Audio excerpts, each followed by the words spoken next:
torn by hand and thrown to everyone sitting at the table. Now, why is that? When someone was mourning that they didn't have the energy to take food for themselves, they were so distraught, they were so upset. So, in order to show that we are not in mourning, what is done is the bread is thrown so that they can take it for themselves. That's one thing. The other thing is there's a very interesting Persian custom called taruf. And taruf is the ceremonial refusing to take food. If you ever attended a Persian family's Shabbat table, Sabbath meal, you'll notice that they offer food and the person always refuses. And then they're asked again, no, please take. And every single person sitting at the table says, no, thank you. Where does that come from? It comes from the following. There were the haves and the have-nots. And in the Persian community, we all looked out for each other. It didn't matter. It was just the blessing from God that who was the have and who was the have-not. And in order to keep your dignity when you would be invited as a guest, everybody would refuse, appearing that they were from the haves, and not appearing that they were from these people that were starving or very hungry. So there's this gesture called taruf, and they say in Farsi, taruf nakom, don't make taruf, don't do the refusal, please take the food. So it's very important to give someone their dignity, and this is a kindness that the Jews of the Persian community of Mashhad had for each other. Speaking about the different Mashhadi Jewish communities, after living in Mashhad for over 100 years, in the 1920s they started to leave Mashhad and move to Tehran, but also a number of other Jewish communities were established around the world.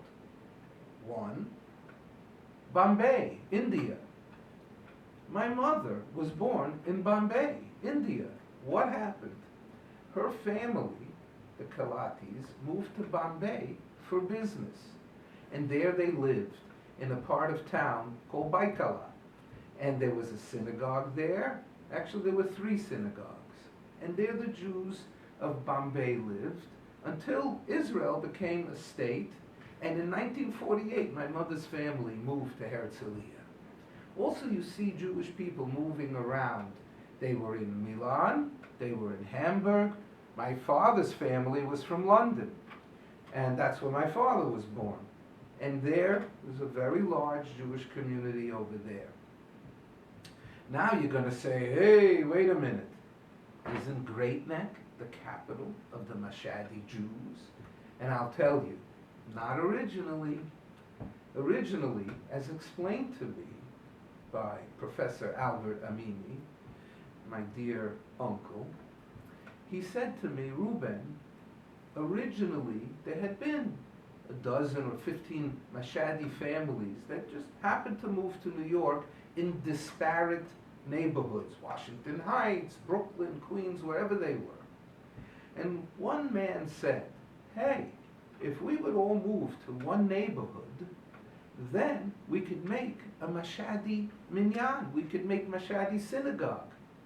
So they take a map, and they lay it out on the table, and they go around the table with each one of those families' representatives.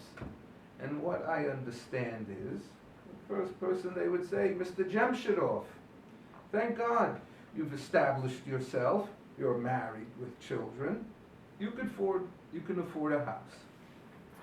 Then the next person at the table, just pick a name, Hakimi.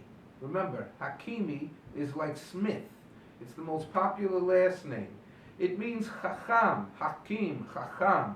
He was either the doctor or a wise, well-respected person. So the Hakimi, let's say, they say, oh, you just moved to New York. You're just trying to get yourself on your feet. You need to rent a place, an apartment, inexpensively. Then they start to say, well, how do you go to work? So some people would take the subway. Some people, they would travel a lot, so they would go to the airport quite a bit. You needed a Jewish community with a kosher supermarket, a synagogue, as well as a mikveh, a ritual bath. So they look at the map and they find that Kew Gardens, yes, that's the first Mashhadi community in New York, was in Kew Gardens, because very close it had houses and apartments, subways and highways, and it had all the benefits of a Jewish community, of a synagogue, a supermarket, and a ritual bath. So that is the origins. Then, if I remember correctly, that the first Mashhadi to move to Great Neck, I think, was Musa Ebrahimian, or he was one of the early adapters. And that was because his neighbor went to Great Neck, and he pulled them, come, move there. And that started the exodus out of Kew Gardens, and that's how the herd mentality was, that they established Great Neck as the head city of the Jews in New York City. Also, I remember growing up that whenever people would go on an airplane trip, they had this ceremony. It was called Made Torah. And it was very interesting. We had these beautiful trays with like a gold color to them. And they would have a glass of water, a mirror, a bowl of sugar cubes, and a chumash. And the person would go up and down underneath the tray. They would take the sugar cube, put it in their mouth like they were drinking tea. So they would have a sweet journey. They would look in the mirror. I think that they would see themselves, or they should see themselves coming back, and they would read a pasuk, they would read a verse from the Chumash. Bad news. It turns out it wasn't a Jewish custom. It was something that they adopted when they lived amongst the Muslims for many, many years.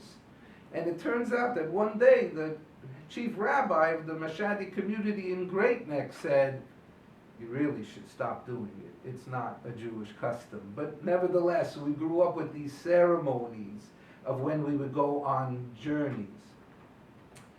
You may notice that when you go to the synagogue and there's a happy occasion, a Simcha, where someone is getting married, the women cackle, hee-lee-lee-lee-lee, hee-lee-lee-lee, this guttural hee-lee-lee-lee sound. So where does that come from? It actually is an ancient biblical custom where it is said by the marriage of Rachel and Leah, when Jacob, Yaakov Avinu, our forefather, thought that he was marrying Rachel, and Lavan tricked him by giving his elder daughter that Yaakov didn't fancy.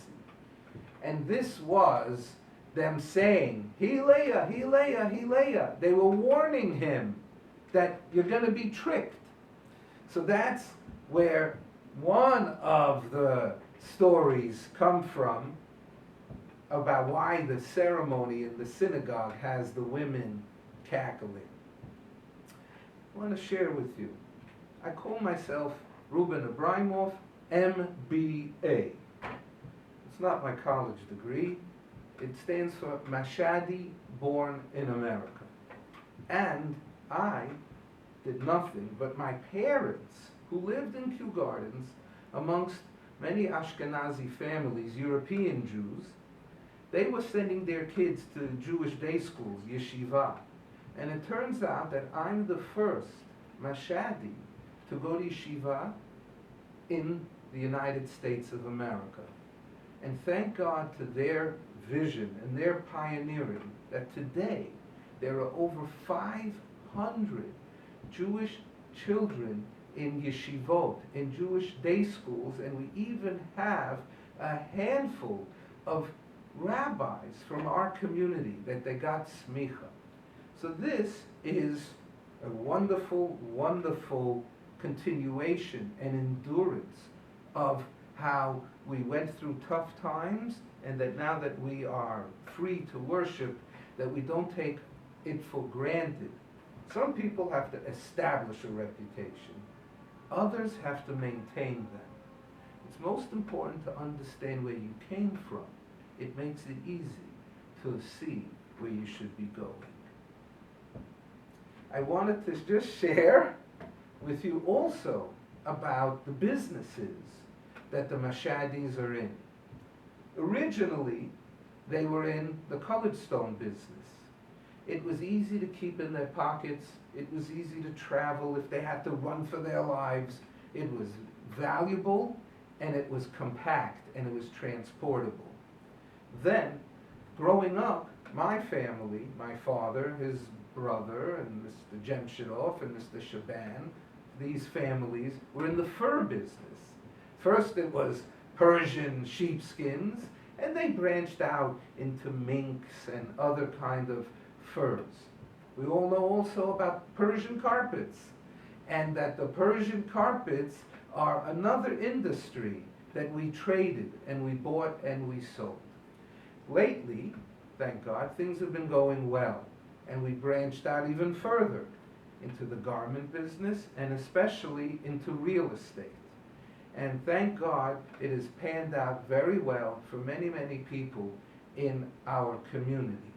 So this is a wonderful legacy that continues, and that, thank God, I'm able to share this information because it's important to me to know where I came from and to share with everybody watching about where we're going as a community.